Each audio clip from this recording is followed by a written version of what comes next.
Paris est à nos yeux un moment important dans la construction du processus de paix ouvert depuis la déclaration d'égalité en Pays Basque.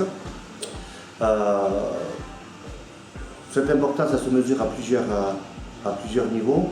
Bon, le premier point que nous on voudrait soulever, qu'on soulèverait au moment de faire le bilan sur cette conférence, c'est que le Pays Basque a réussi à parler d'une seule voix à Paris et en conséquence interpeller avec force le gouvernement français sur sa non-implication dans le processus de paix.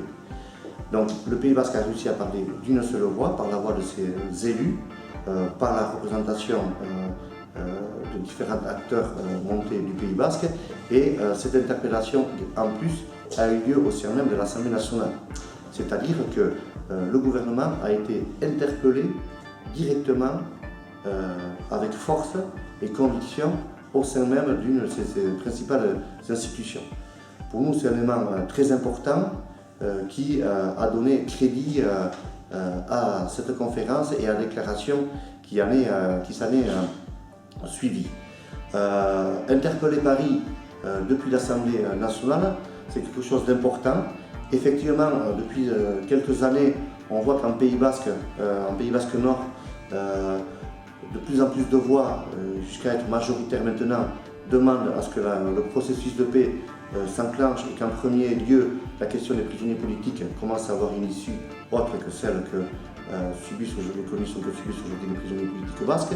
Mais il était important que cette voix soit également portée à Paris, parce que jusqu'à présent, malgré les mobilisations, malgré les interpellations du collectif des prisonniers, etc., Paris refuse le moindre mouvement sur la question des prisonniers politiques basques. Donc amener le débat du processus de paix à l'Assemblée nationale est, à notre avis, un pas qualitatif important et une conférence qui fera date dans le processus de paix. La question des prisonniers politiques a été centrale lors de cette conférence.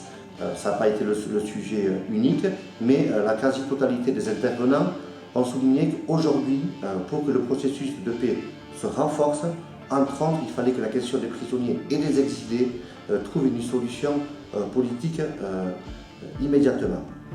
Donc, moi je ferai deux réflexions à ce niveau-là. D'une part, il a été dit qu'il fallait enclencher un processus de libération des prisonniers politiques basques, c'est-à-dire que ce processus-là de libération des prisonniers basques aura plusieurs étapes. D'ailleurs, c'est dans ce sens que le collectif lui-même, le collectif des prisonniers, l'a défini suite à son débat interne en décembre 2013.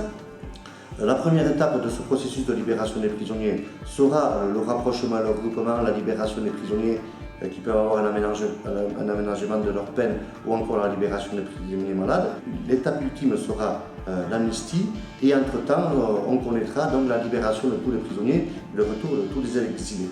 Lors de la conférence, il a été signalé et dit avec force, et Paris a été interpellé dans ce sens, il faut enclencher le processus de libération des prisonniers et que la première étape soit maintenant effective.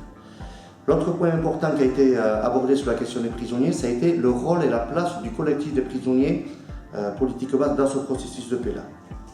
Michael Albissou et Cholé Iparaguirre, qui sont les porte-parole avec Laurent Chaglimon de ce collectif en France, avaient demandé pour l'occasion une mesure une permission de sortie sous escorte pour pouvoir participer activement et directement à cette conférence. Ça n'a pas été possible, l'autorisation n'a pas été donnée.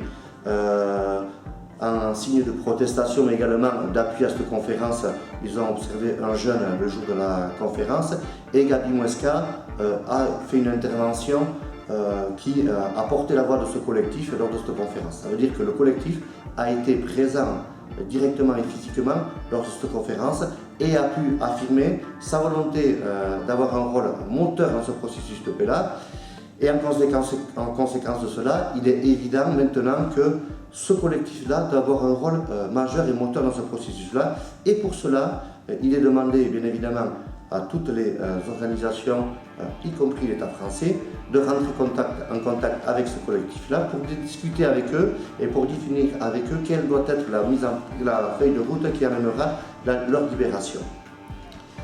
L'autre point qui est important à souligner à nos yeux, c'est la diversité et la pluralité des personnalités qui ont participé à cette conférence et qui ont signé la déclaration.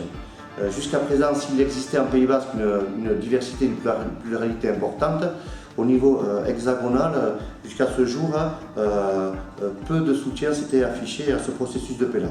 La conférence et les organisateurs de la conférence auront réussi à sortir le processus de paix du silence dans lequel il était empêtré et créer un courant de pensée favorable à ce processus-là au sein même de l'Assemblée nationale et au sein même du mouvement social en France. Ça, c'est quelque chose de positif et qui est amené à se développer, on l'espère, dans les semaines et mois à venir et qui participera au renforcement d'un rapport de force avec le gouvernement français qui, tôt ou tard, le contraindra à bouger sur la question, entre autres, des prisonniers politiques basques. Aujourd'hui, un moment important s'est déroulé à Paris, sans aucun doute, et ce qui a permis cette conférence sera probablement le fait qu'en Pays Basque, on ait trouvé la capacité à discuter ensemble et à tomber d'accord sur une feuille de route sur ce processus de paix-là. C'était le sens de la déclaration de Bayonne qui a été présentée le 24 octobre dernier à Bayonne, signée par les principaux élus, y compris par les militants et les représentants de la gauche avec Salé. Et aujourd'hui, il faut qu'on continue à travailler dans cette unité-là, créer et renforcer les outils qui permettent à ce que ces feuilles de route-là se développent là. Et nous, on pense que la force du Pays Basque aujourd'hui est dans continuer dans cette voie-là, accumuler les forces, rassembler les forces, convaincre et surtout, face à l'acteur français, continuer à parler d'une seule.